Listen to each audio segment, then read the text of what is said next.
Orain dela hilabete batzuk erronka bat jaso genuen. Gure ikastolaren historia nolakoa izan zen adieraztea.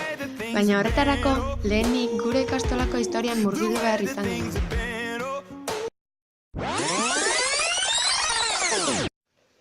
Hirurogeigarren hamarkadaren bukaera aldera, euskararen aldeko herri mugimendu indartsua zegoen Euskal Herrian.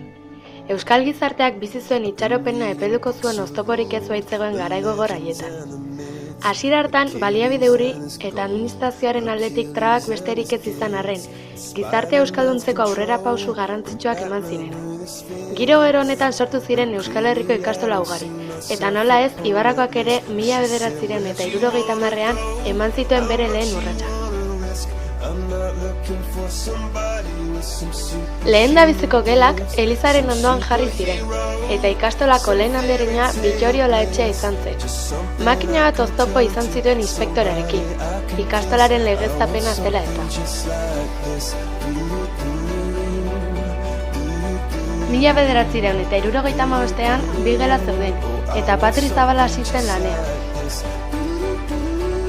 OHko mailak eraikin berria zen Egiko ikastetxera etorri ginen, eskola publikoarekin batera.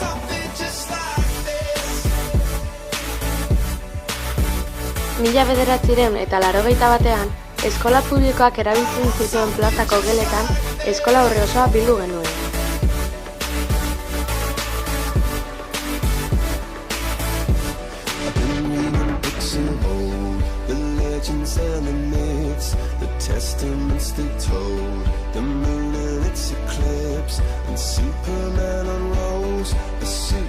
Haurrezkuntzako taldeak Egira etorri ziren, eta autobusa eta jangela zabaldu ziren 1980ean.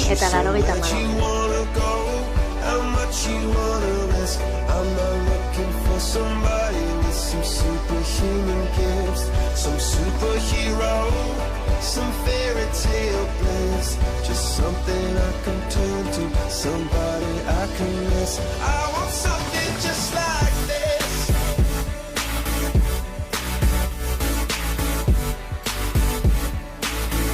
I want something just like this.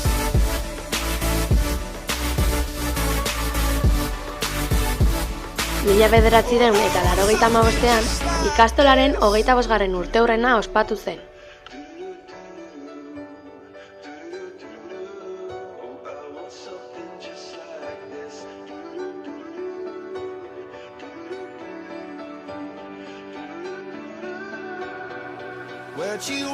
Ondoren, DBH martxan jarri genuen 1987ean.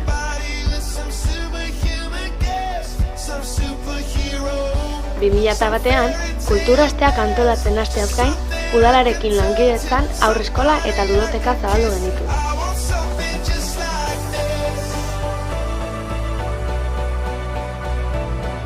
Azkenik, 2008ean, 2 urteko gelak ikastolaren egitura barruan sartzen dira, eta Emeterio Arreseko lokaletan hasten dira.